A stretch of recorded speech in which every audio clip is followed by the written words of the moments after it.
Welcome, everybody. Welcome, welcome, welcome. This is one of our favorite times of the month.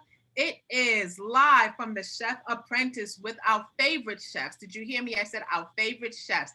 And that is Chefs Tom and Chef Steve. We're super excited about today's episode. So thank you all for joining us. And I will turn it over to my co-host, and following her, the next voice you will hear will be that of Chef Tom and Chef Steve. Over to you, Rachel.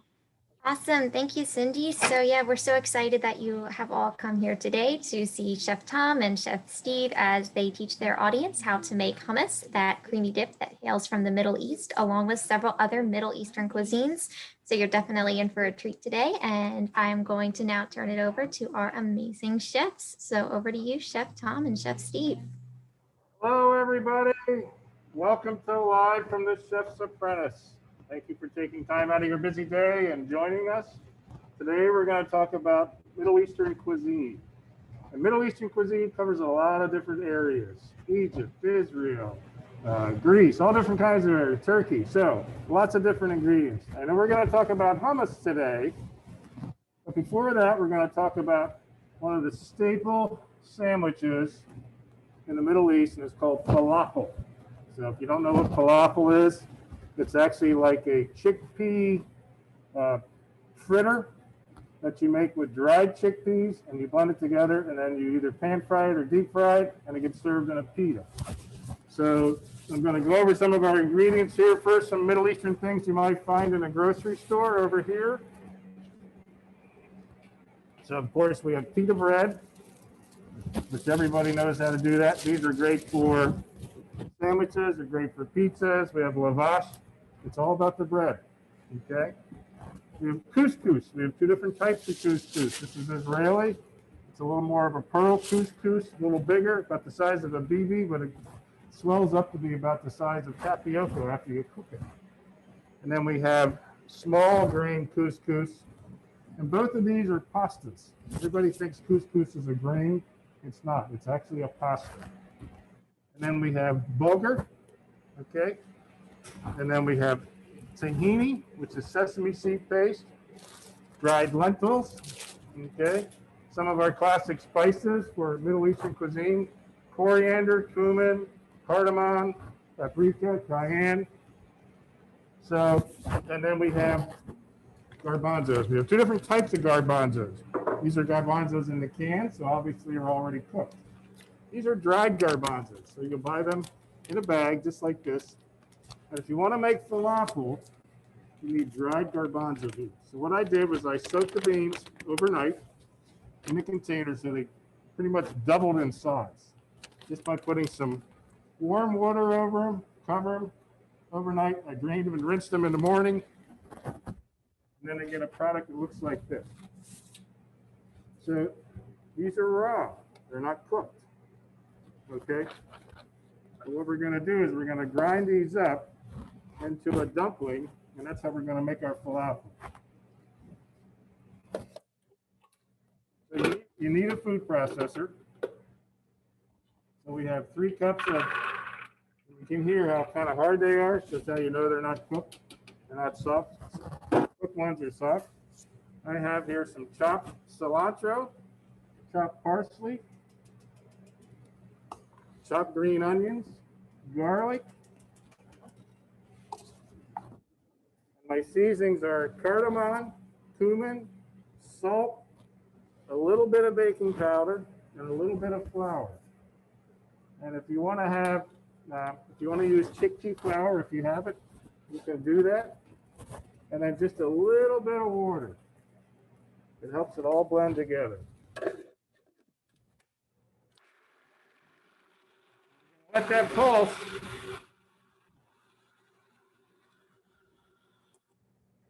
You don't want to puree. This is why you have to use dried chickpeas, because if you use canned, it becomes a puree and it's not what you want.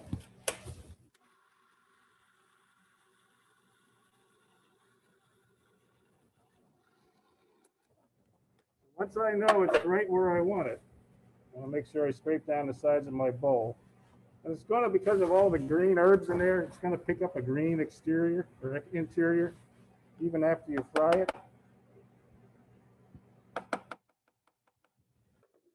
Yeah, that smells good. Sure does. Lots of garlic, lots of seasoning. If you've ever had falafel, they're delicious. You usually serve them in a pita with either a yogurt sauce or a tahini sauce. We have a treat for you today. I'm going to show you how we did it. All right, so that's good to go. That's kind of, I can tell the paste is the right consistency. And what I'm going to do is just to show you what you can do. I like to use an ice cream scoop for portioning because I get my yield out of my product because I all have the same portion. And if I'm going to take something and fry it, I want them all to be the same size. So I don't want one bigger, one smaller. So basically, you kind of pack them in. And now the key to this, like that, is we're going to put them in the refrigerator for about a half an hour. So I'm going to scoop these out. And while I'm doing that, Chef Steve's going to take over. He's going to show you true Middle Eastern hummus.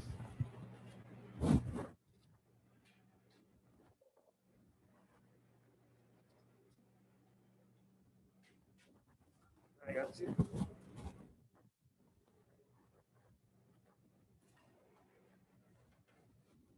All right. So what we have here is we have some chickpeas. These are the canned chickpeas. So these are the ones that come in the liquid in the grocery store. And what in traditional Middle Eastern hummus, what you do is you reserve the extra liquid from that's inside the cans and you use it to make your hummus. So what we have here is we have our chickpeas that are going to go in the food processor. Same food processor we just used to make the falafel. Just going to filter them in here. All right. We have half a cup of olive oil. You're going to throw in there. Some garlic.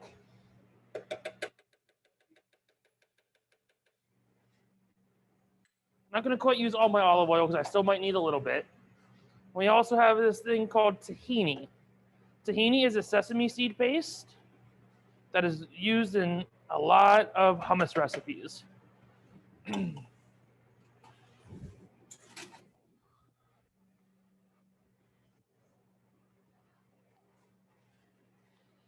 Put that in there just like so.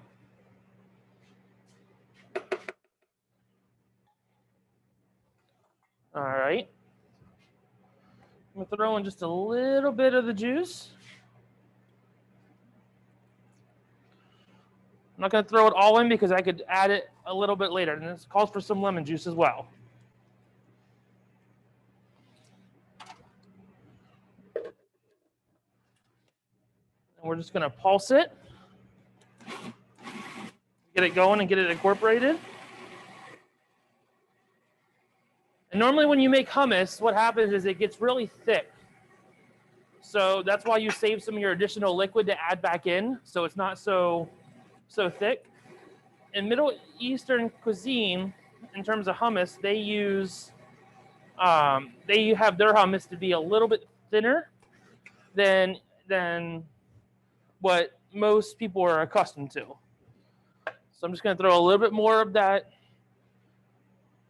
garbanzo bean liquid in. A touch more of the oil. Ours tends to be a little bit more dry, or what we're used to is a little more dry. Theirs tends to be a little bit more creamy. And the consistency is a lot more smooth in Middle Eastern hummus. All right.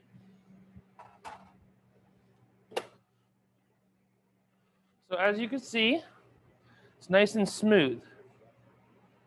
It's not real thick. And then what we do is we're going to put it with some lavash chips that we fried earlier today.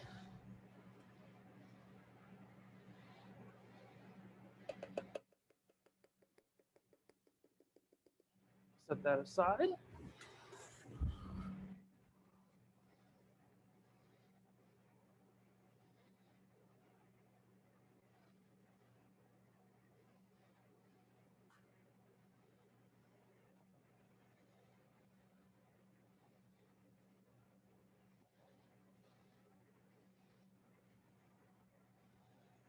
Just a little bit more in there.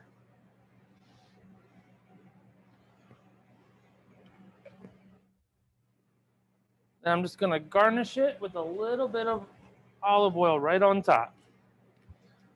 And Chef Steve, we have a question. Catherine says, how can we get the perfectly creamy, fluffy texture of traditional hummus? I don't like the texture of the homemade one as much because even with the food processor, it doesn't always make it creamy and fluffy. So one thing you could do is you could add more oil. A little bit more oil and a little bit more liquid tends to make it a lot more smooth for you. I personally like mine smoother as well.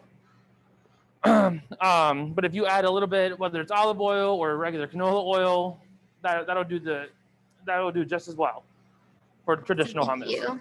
You're welcome. And as you can see here, we garnished it with a little bit of olive oil on top and a little bit of parsley right on top for some garnish.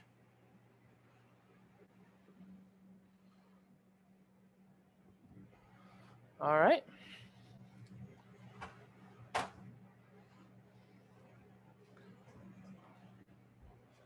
A well-oiled machine today. So, next recipe we're going to do is actually a spiced chickpea salad. I know you're thinking, everything's chickpeas. Well, you know what? It is really, really important ingredient in that type of cuisine, and it's all over. I did a lot of research before we did the class. You know, they were serving chickpeas in Rome back in the days of Nero in the streets. So it's been around for a long, long time. It's a super protein, has all the amino acids. It's just a great product. The first thing we're going to do, we want to spice up our chickpeas. I'm going to start off with a little bit of heat. I get my pan hot. Get my spices gone.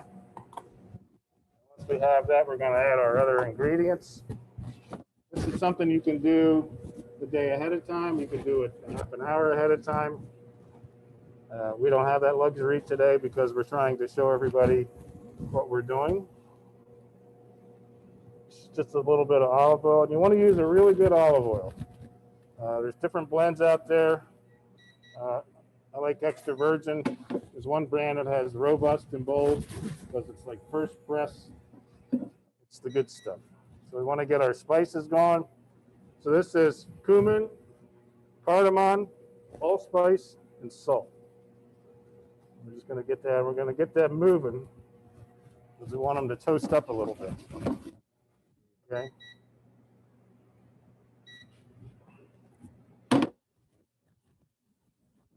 Smell them. If you were here, you'd be going, wow, I can smell that.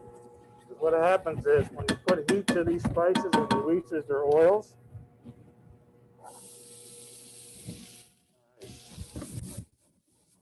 That easy. It's all simple steps. Make sure you have your pan is hot. Okay. And this is going to spice up our chickpeas. Want to infuse the flavor. Now these are canned chickpeas. When you buy your chickpeas, you'll see there's no salt added, and regular canned goods have a lot of sodium in it. So if you're watching your salt, you want to do your own salt content. Get the no salt added. All right, so we're gonna let them cool down just a little bit.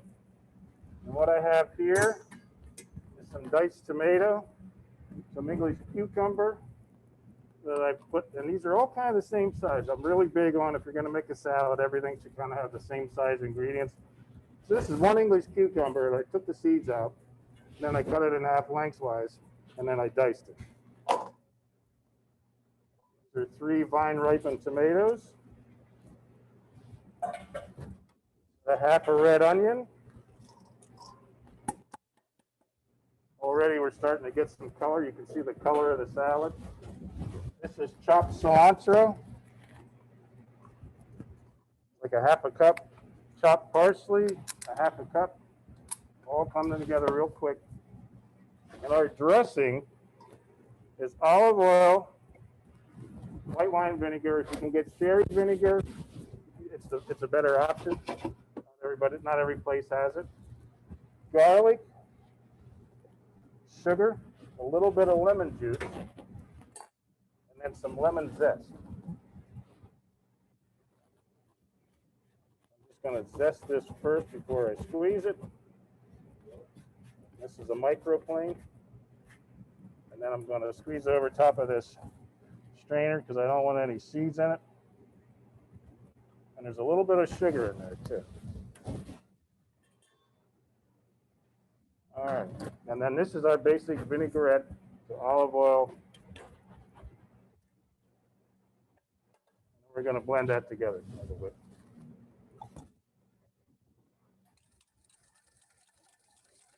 Just a little bit of a temporary emulsion.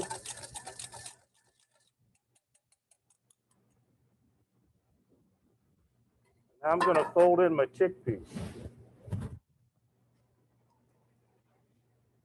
Boy, that's smoky. So the chickpeas, and you could have, if you wanted to, you could have taken these and cooked them a little harder and give them a little more color. If that's something you wanted to do. And then we're just going to add our dressing.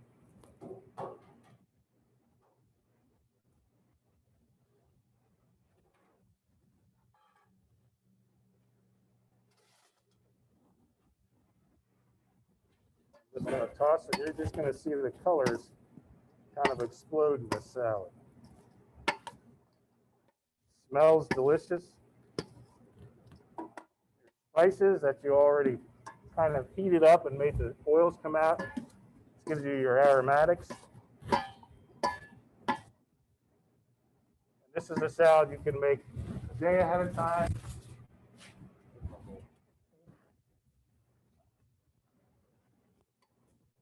2 days ahead of time.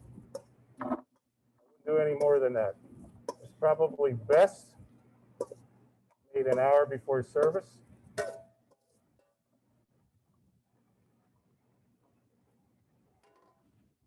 Yum. There you go.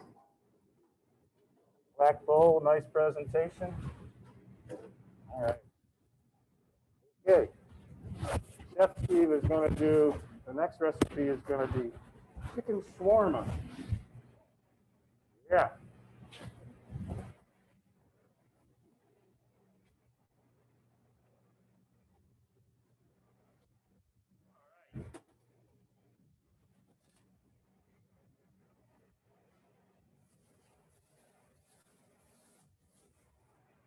What we're gonna do here is a small bowl, please. 2 small bowls. Is make chicken shawarma. So we use chicken thighs. They just have a little bit better of a flavor.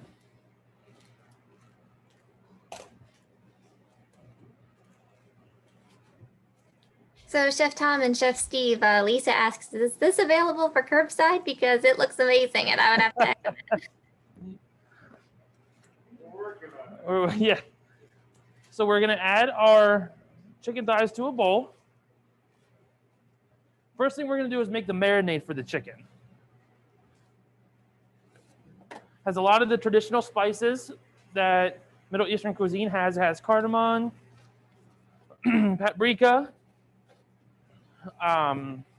cumin, coriander. So add all these spices into it to start.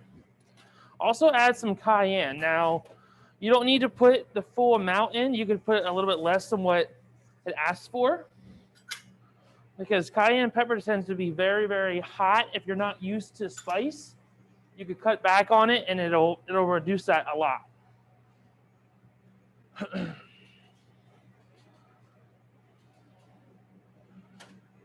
All right.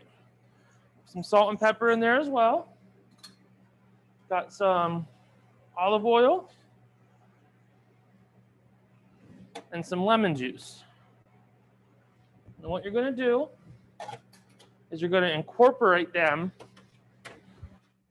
It works best to mix it in a bowl, but you can also mix everything together in a gallon Ziploc baggie, and then it's a lot easier for it to marinate and sit overnight for the next day. You just want to make sure your seasoning's really rubbed into your product.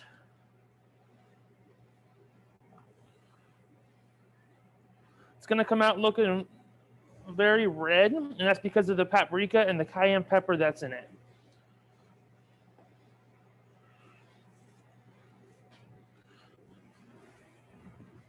So once it's marinated, it's going to look something like this. And you want to let that sit, because that'll really incorporate all those nice flavors into your dish.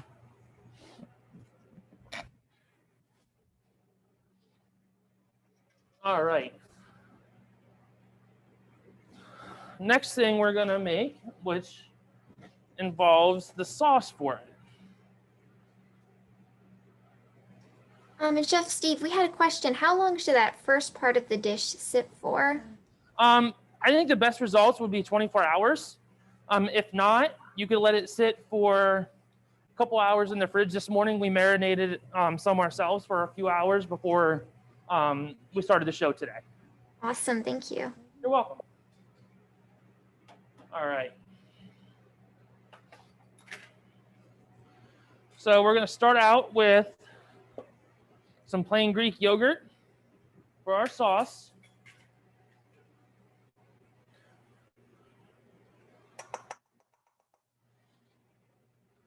It's going to be very simple to make this. I have some cumin, some garlic,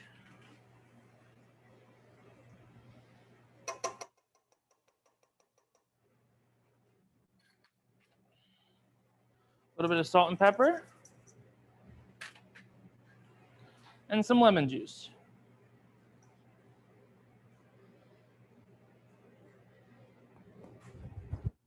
All right. Looking good so far. Now what we're going to do is just grab a regular whisk and whisk this all together. It's going to have like a yellowish sheen to it, and that's because of the cumin. Chef Steve, we have another question for you. Should you cover or wrap the meat when you marinate it? Yes, so what you're going to want to do, if you don't use a Ziploc bag, what you can do is just put regular plastic wrap over top of it and make sure it's wrapped nice and tight to get that nice seal so that none of the odors in the refrigerator get to your product. Great, thank you. You're welcome. All right. So this is what our sauce for our shawarma looks like. As you see, it has a little bit of a yellow tinge to it, and that's just because of the cumin that we threw in for our sauce.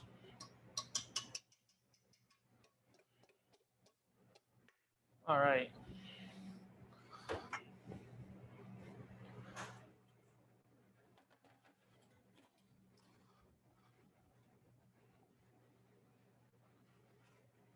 How's our chicken coming back there, Chef? So our chicken is, what I'm going to do here,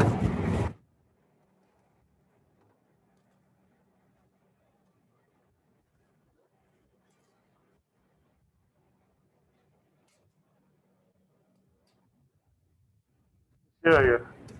So this is what I call marking the chicken. So I took the chicken, I seared it on both sides. It's not fully cooked yet, so I'm going to finish it in the oven so it stays juicy and it doesn't get too dark on the grill. We're going to pop this in the oven for about 10-12 minutes.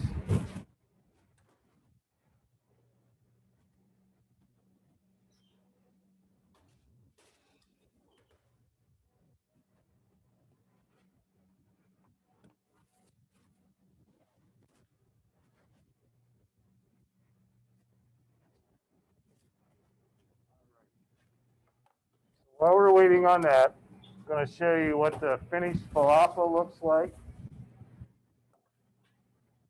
And Chef Steve and I are going to actually tag team on this. One of the things we did today for today's class is we made our own pita bread. And it sounds like it's really hard, but it's actually very easy. And, so Chef Steve has a couple finished products over here. He's going to show us. This is how it comes out. Okay.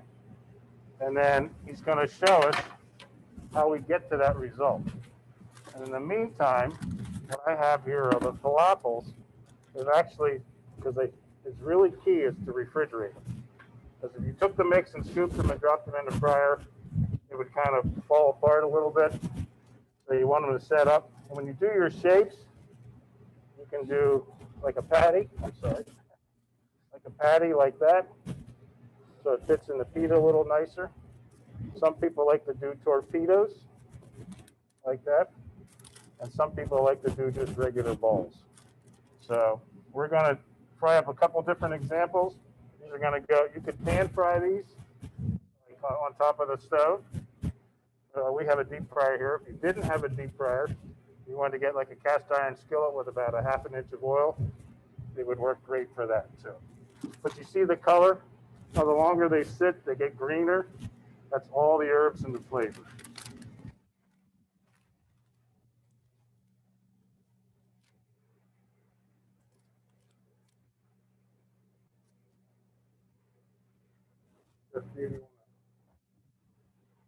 Show them how to make your pitas? Sure can. So our final product for our pitas, get there by doing, this is what it looks like before we throw them in the oven. What we did is we rolled these out and we let them rest for about half an hour. And then what we're going to do is we're just going to slide them right here into a pizza oven. Now you could do these in a regular oven. They take about 6 to 7 minutes in here, just because of the way the heat is. But you could do them in your normal oven at home for about 12 to 14 minutes.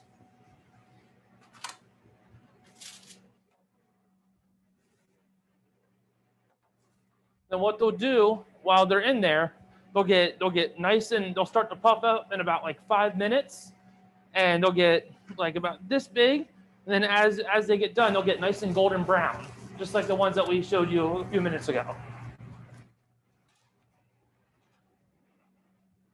So I have our falafels frying up. They take about 2 to 3 minutes in the fryer. In the meantime, I want to just cut one of our pitas here and see how we did.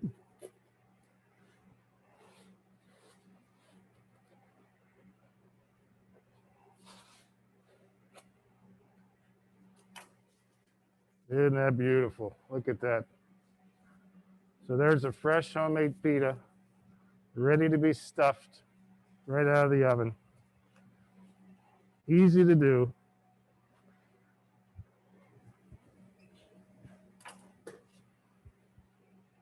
So as soon as our falafels are ready, we're going to build a falafel sandwich.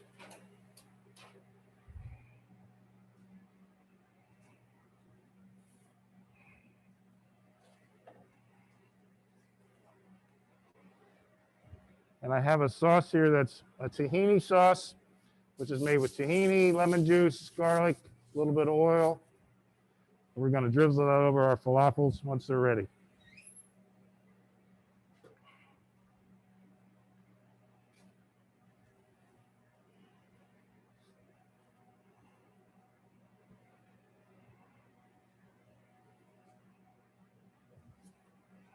One of the things I want to do is stuff my pitas with a little bit of lettuce and tomato.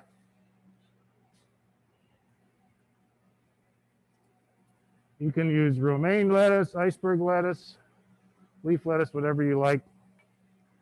Okay, beautiful.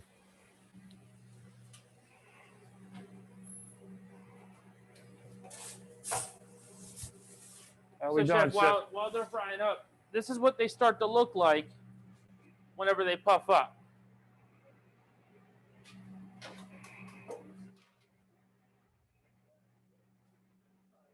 They get nice They puff up nice, and then what will happen is as they continue to cook, they'll get a nice golden brown right on the top. So probably about another like 3-4 minutes, and they'll be ready to go.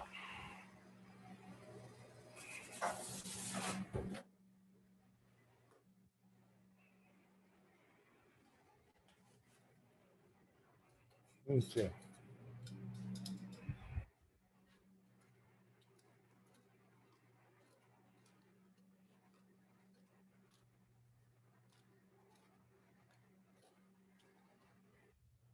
All right, here's our finished product of our falafel. So we want to take our pitas, and we're going to just put 3 of those in there. That's a nice size sandwich. So you have your tomato, your lettuce, your falafel. We're going to put some of our tahini sauce on there.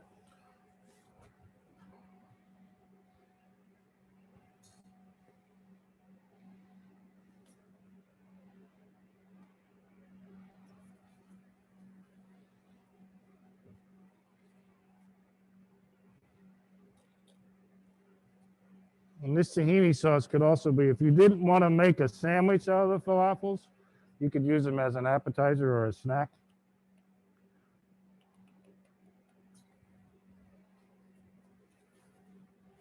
And there you go. Homemade pita bread, homemade falafel, homemade tahini sauce. Looks gorgeous. All righty. All right, Chef, the last thing we're gonna do is we're gonna fry this bread up. Okay. So you wanna check on. I just checked the chicken. Okay. All right. So at the beginning of the class, you remember what I said, that it's all about the bread, right? So you can see a sandwich like that with a homemade pita pocket. It's a pretty good item, all right? Until you buy it in the grocery store. And this is the difference of what you get in the grocery store. You get something that's been in a bag for who knows how long. They're okay. They work. But if you ever made your own, and it's not that hard to do. Now, we did them this morning. Takes a little bit of time. But our next item is going to be flatbread. So it's important. So we have a lavash, okay, which is a type of Arabic flatbread. But what we want to do with our shawarma is we want to make our own flatbread.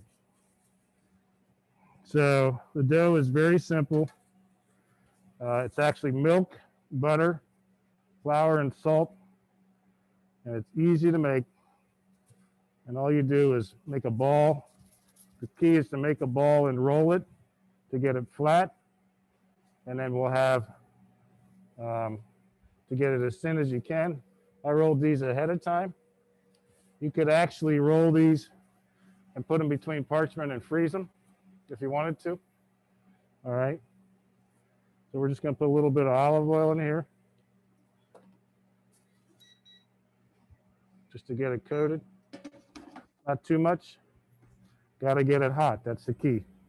If it's not hot enough, what will happen is the dough will start to soak up the oil. So I want to get it good and hot.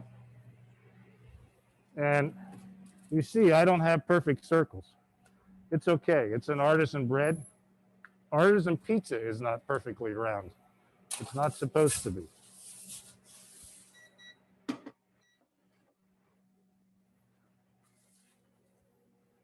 All right, just going to get that moving. It's not going to take a whole lot of time. And we can do a couple of these at a time. And it'll start to puff. And you'll get, almost looks like this is almost the same theory as the tortilla from Mexico. It's just a different dough. I'm going to do it a couple different sides.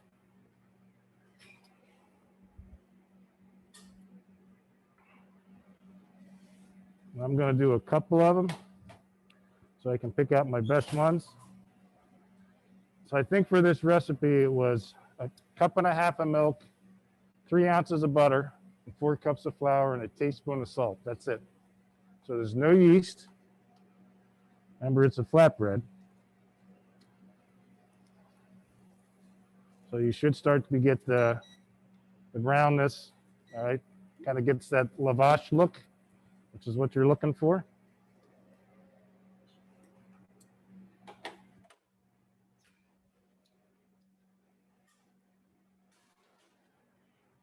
Now you could do these ahead of time if you wanted to. Just want to make sure that you keep them turning. You don't want them to burn. That's the thing. You have a little bit of hot spots like that, that's okay. That gives it some color.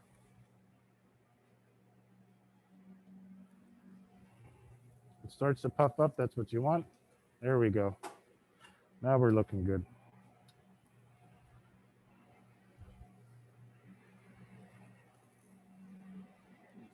See, we get the nice, you see they're very flexible, soft. So we're just gonna do, I'm just gonna do another one real quick.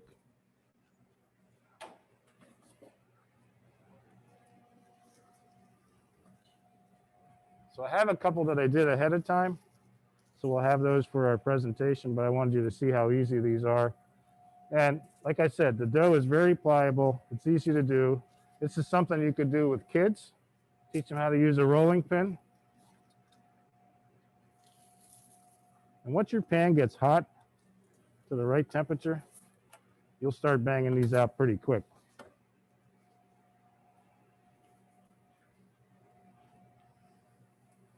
How's our chicken, Chef? Chicken's almost there. Okay. Just about.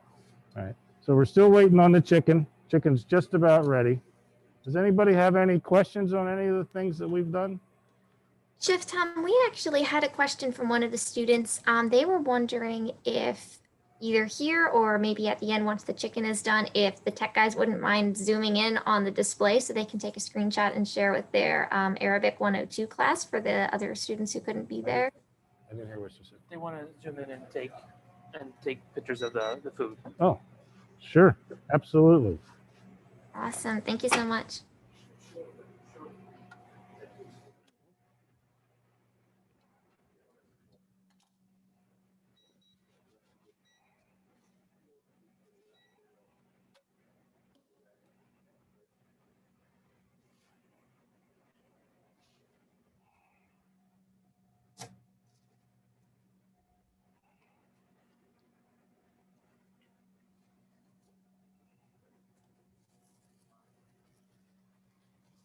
Okay.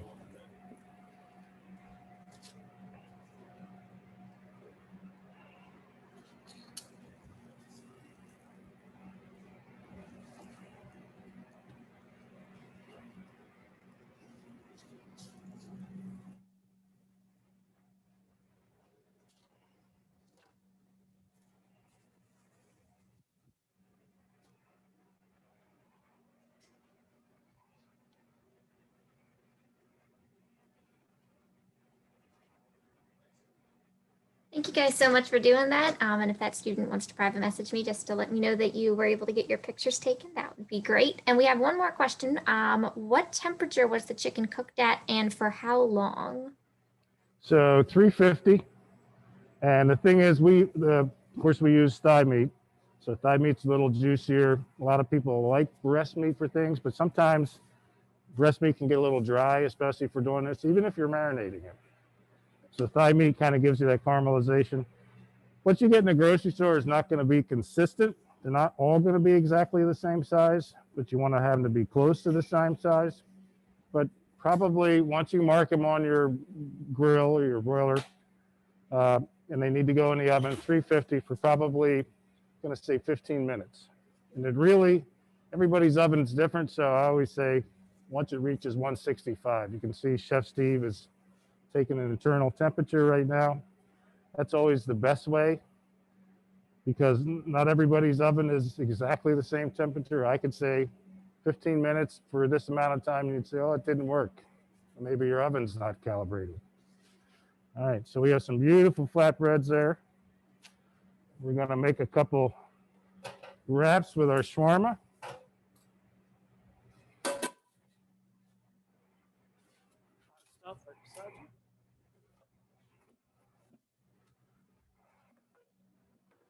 Just need your greens, chef.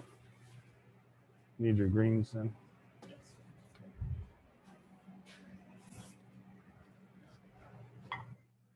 Okay, and the nice thing about these flatbreads is they're very pliable. You see, you can use them as a wrap. You could, once you cut them, you could, if you wanted to, you could throw them in deep fry and make chips out of them. There's all kinds of stuff you can do with them. So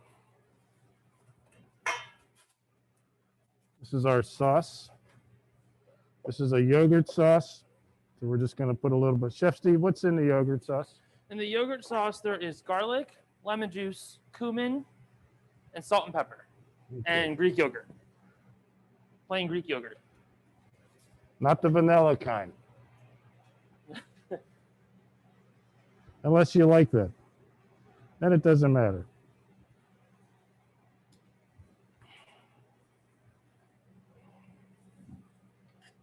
Okay, and we're just going to put a little bit of sliced tomato.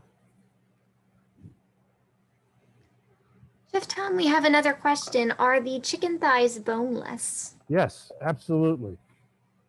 Right there. Yes, the chicken thighs are boneless. Boneless chicken thighs, if you've ever had them on a grill or even just a pan sear and put them in the oven, they're a lot less expensive than the breast meat. They're juicier. It is the dark meat, but much more versatile. Great for fajitas, shawarma, any of these types of things. Okay, so a lot of people, they do the preference of the breast meat. Oh, it's the breast meat, but look at that. That is beautiful. Awesome, thank you. And we have another question. Is there a substitute for yogurt, for the yogurt sauce? So if you didn't want to have, because of non-dairy, I assume? Or just because you don't like yogurt? I didn't specify, so I would guess either or. So they actually have soy-based products if you don't have that.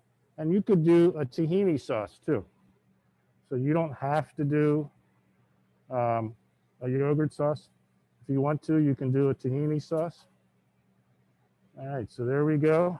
We got chicken shawarma, homemade flatbread, yogurt sauce.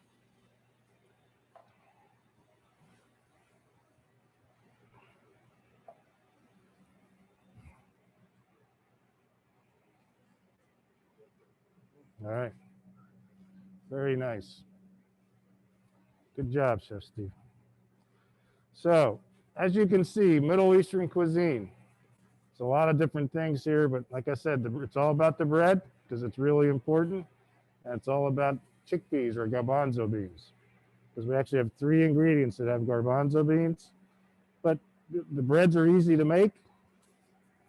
The chicken, easy to make. You can do beef shawarma if you don't like chicken. If you don't like, these are lavash chips that I fried.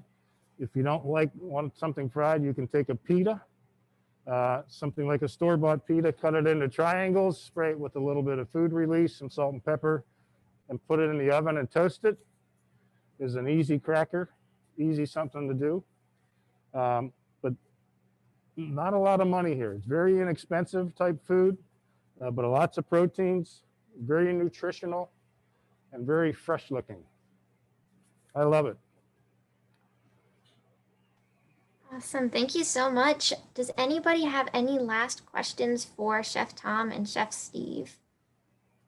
And in the meantime, while you're typing your questions, I'm just going to drop in the chat a couple links to keep in mind. The first one is our event evaluation form. So please consider filling out the student involvement event evaluation form about today's event. There's an email sign up if you want to hear about more great events like this, and you can connect with us on our student involvement calendar and make sure to keep an eye out for another event with Chef Tom coming up in the future.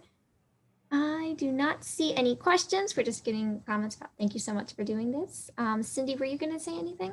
Yeah, there is a question, and the question says, how much chicken should I buy for 2 people? I'm terrible at purchasing chicken. So the thighs are going to come in a 4-pack. So that is actually probably plenty. So that's probably about 1.5 pounds to 2 pounds of raw meat. So until you cook it, it's probably 20 ounces of cooked meat. And what's nice about the shawarma recipe is you can marinate it in the Ziploc bag. So if you wanted to break that up into 2 different batches and freeze it in the marinade in the Ziploc bag, and then pull out your second half like a day ahead of time so it thaws out, and follow the same procedures. And very simple, but yes. So of course it depends on your appetites, but I would say 1 pack of 4 boneless thighs should be plenty. One more question. Will the dough hold? So if you don't make the meal instantly, how long will the pita bread, if you will, how long will that hold? The homemade pita bread, Yes. probably about 3 days. Okay. So, yep. And if any kind of bread like that, once it cools down, if you keep it wrapped, remember, this is no preservatives. It's a very easy recipe. It is a yeast dough. But what's nice about it is how it puffs up. And like Chef Steve had said, if you don't have, of course, we have a deck oven here. If you have a pizza stone, you could use a pizza stone in your house to make one, to try to get that bottom heat to make it rise. That's what makes it work. But yeah, it's very simple. And I'm going to say easily 3 days, maybe longer. But the dough is not hard to make. You could probably make the dough ahead of time and then pull it out and let it soften up, let it temper to go through the process.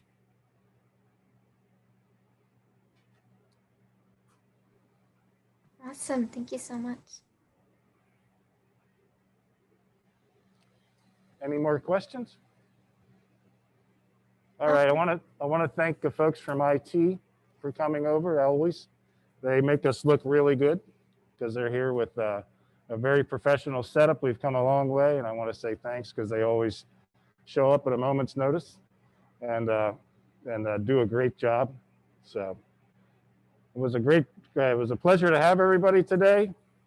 And if you have any questions about, or you need the recipes, we are going to put the recipes together, but you can email me at tjlong@hack.edu, and Chef Steve is swgump@hack.edu, and we can answer any of your questions. Awesome. Thank you so much. Oh, and I'm sorry. Go ahead, Cindy. I'm sorry. Emails have just been put in the chat. So if anybody wants to lift the email address, they are in the chat. Please feel free to go ahead and just copy it, and certainly email again, Chef Tom or Chef Steve. The email again is in the chat. All right. Well, thank you everybody so much for coming. We really appreciate it. And we hope that we'll see you at future events. So we hope you all have a great day. Thank you. Thank you. Thank you.